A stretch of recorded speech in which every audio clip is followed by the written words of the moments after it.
We talk a lot about geopolitics. We talk a lot about supply chain disruptions. We talk about how industry is impacted by events outside of our control. Today, I'm going to do a little bit of a rundown on the Strait of Hormuz, how geopolitics are impacting industry. We're going to talk about establishing offices of resilience and why your company needs to think differently, why the geopolitical, economic, and supply chain tensions are not going away. So let's get into it. The Strait of Hormuz. Right now, the Strait of Hormuz is a huge supply chain choke point. Iranian daily launches of missiles and drones have both declined, but damage continues. Qatar has had its LNG field attacked. We're seeing lots of different disruptions. The one thing is clear that the Iranians are going to continue to use asymmetrical warfare with drones and other weapon systems to inflict the maximum pain. What we're looking at right now is the largest oil disruption in 50 years. This is bigger than what happened with the Iranian Revolution. It's bigger than what happened with the Arab-Israeli embargo in 1973. This will, if it continues, lead to rationing, lead to constraints, and it's already driving significantly higher oil prices. It's already driving higher energy prices. But this goes well beyond oil and energy. There are secondary, tertiary, and fourth order effects here that we need to look at. One of the things we need to understand before we dive deeply is how long will this last? Prediction markets are growing increasingly pessimistic. When asked the question, in the Strait of Hormuz, will it return to normal operations by the end of April? There is a bet that it will not. People are really believing that this conflict is going to continue. And while the dollar value is low here in terms of the bets that are being made, the trend is clear. We're seeing two different compounding challenges at play. You've got the closure of the strait, and that in and of itself is major. It reduces the shipping capacity going through. It impacts oil and other products, petrochemicals, helium going through the straits, and it's impacting the price of insurance. But then we've also got damage to the infrastructure in the region. When Qatar's liquid natural gas production was attacked, with oil fields being attacked elsewhere, with airports being shut down, we're seeing real costs. There's going to be additional capex required to bring things back up. And it's really driving a couple of different outside factors. We're seeing elevated pricing. So prices are going up, not just for oil, but across the board. We're seeing inflation. We're seeing delays in getting things, and we're seeing more challenges. We're seeing disruptions again and again and again, and the disruptions are growing and the risk is increasing. And we're seeing force majeure clauses being executed. We believe those force majeure clauses will continue. There are countermeasures being deployed. This isn't all gloom. We see some light at the end of the tunnel, but we're hoping it's not a freight train coming at us.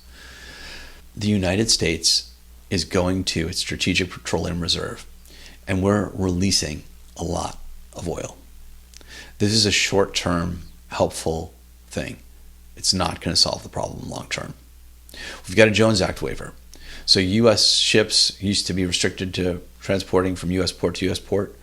We're now allowing some foreign vessels to transport oil around the United States. We've got sanction waivers. The United States is actively seeking and taking Iranian oil and Russian oil that's out there on the market. We're putting it to use. We're using it to solve the problems with the high prices and with constraints. The Defense Finance Corporation is looking at maritime insurance. Right now, they've got a $20 billion limit, but they don't know how to write these policies. So until they figure out how to write these policies, until they figure out how to put them in place, we're at a holding point. But we'll get there. And then we're very actively talking about naval escorts. So the United States asked allies to come in to help to provide naval escorts. Why does that matter? There's a 6-mile wide shipping lane in the Strait of Hormuz.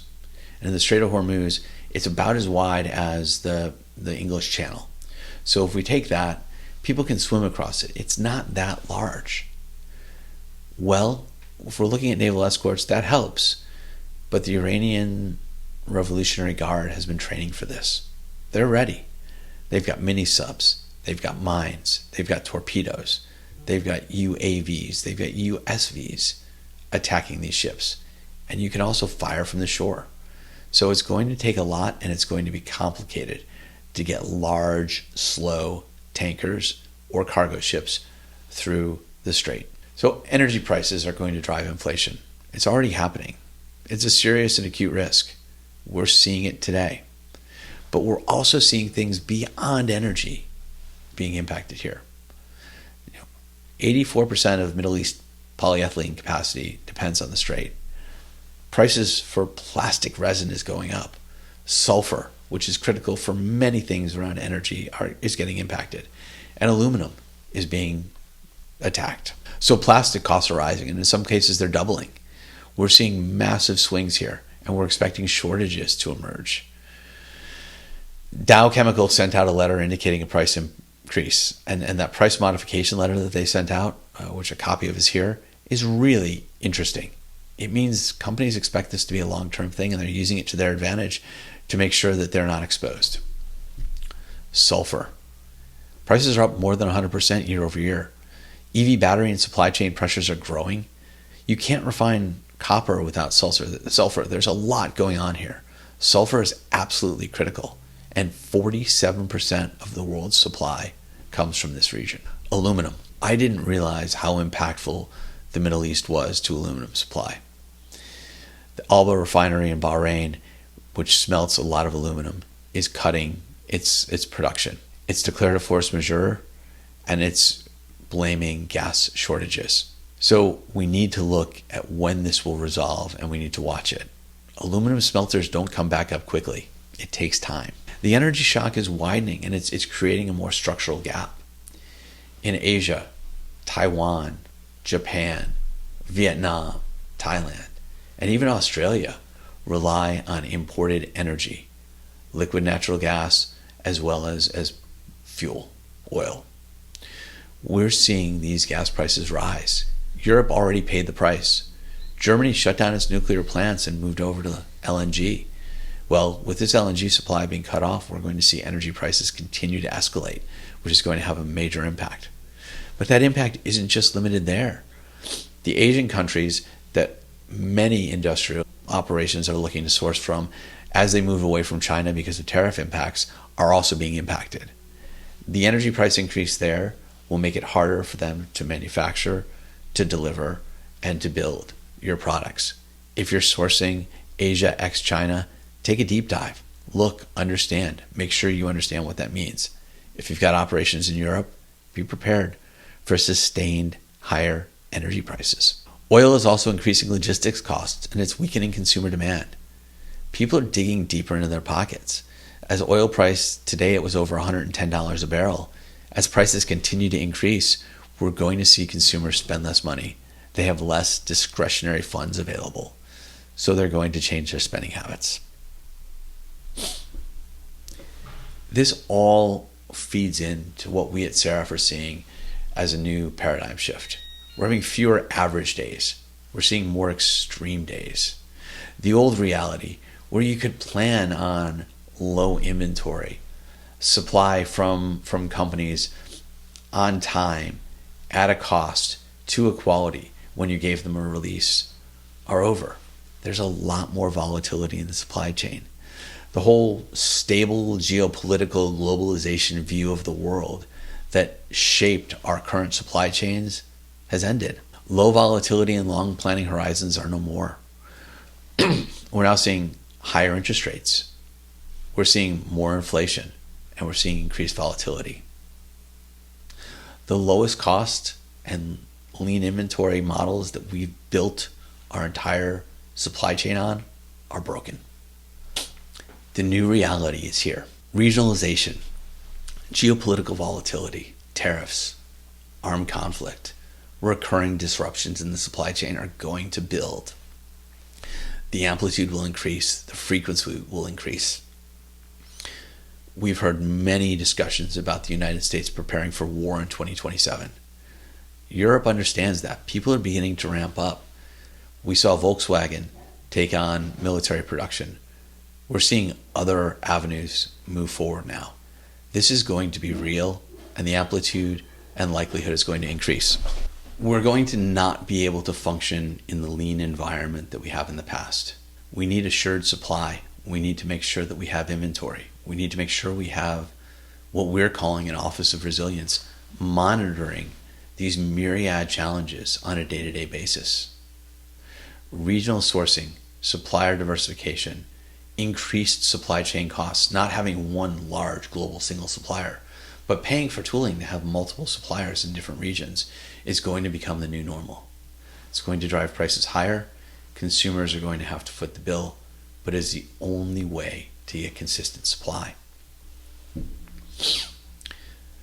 When the Strait's reopening, it's not going to be an instant fix. Our Harry Potter wands don't work, even though we wish they did.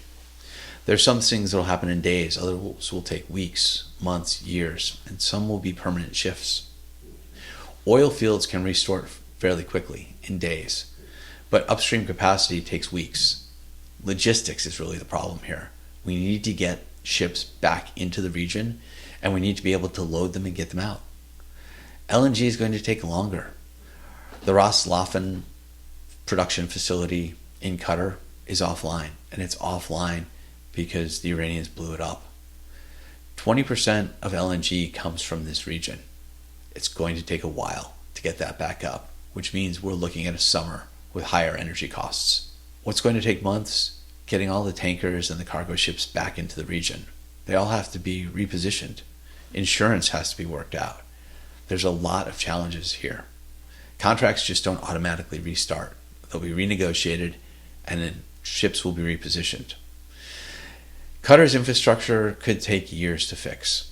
It's going to take a lot and heroic efforts to get things back online. There's a lot of challenges that we're facing. So this is not going to be a quick fix, even when the fighting stops. So what can your organization do? The key thing that I'm advocating is establishing an Office of Resilience. This is beyond purchasing. This is beyond risk management. This takes a view of your entire corporation. It reports to the board. It's a key function to make sure that your organization is ready to move forward. You staff it, you empower it, and you get a team to understand the exposure and ask hard questions. We look at incredibly successful companies like Apple. They have an Office of Resilience. And for comparison of scale, it's got over 100 people in it. We need to be thinking about this. It can be a CEO function where the CEO heads this Office of Resilience function. People call it many different things, but it's a silo-breaking, long-lasting, strategic view of the problems. It's searching for what's next, and it's putting in contingency plans and actions to avoid it. We're encouraging risk modeling and monitoring of those risks. So unless you understand your exposure, unless you have systems in place to make sure that you're able to escalate, holding inventory, thinking strategically, looking at what could be next and trying to get ahead of it. If you're not doing that, you're behind and you're in trouble. We're going to extend safety stocks. We're encouraging all of our customers to do this strategically. Semiconductors are a risk, not just because of this, not just because helium comes out of this region and that will start to impact, but data centers are already consuming across the board more than their fair share of silicon. So we're going to see constraints. Sourcing is going to continue to be a problem. Everyone has been focused and trained to look for the lowest cost supply, and often that comes out of China or it comes out of Asia. With the energy constraints coming into play, that's not going to be as feasible anymore. And finally, pricing. Really look at your pricing. Explore how you can escalate energy costs. What are your pass-through mechanisms? And how can you price for the volatility in the world ahead? There's a lot going on here. There's a lot we're going to look at. I'm Ambrose Conroy with Seraph Consulting. I appreciate you taking time to listen. We're doing our next automotive survey at the minute. If you have a few moments and you're in the automotive industry, please scan and take the survey. Our general industrial survey will be coming out in about 6 weeks. Let us know if you're interested in participating. Thanks very much and have a great day.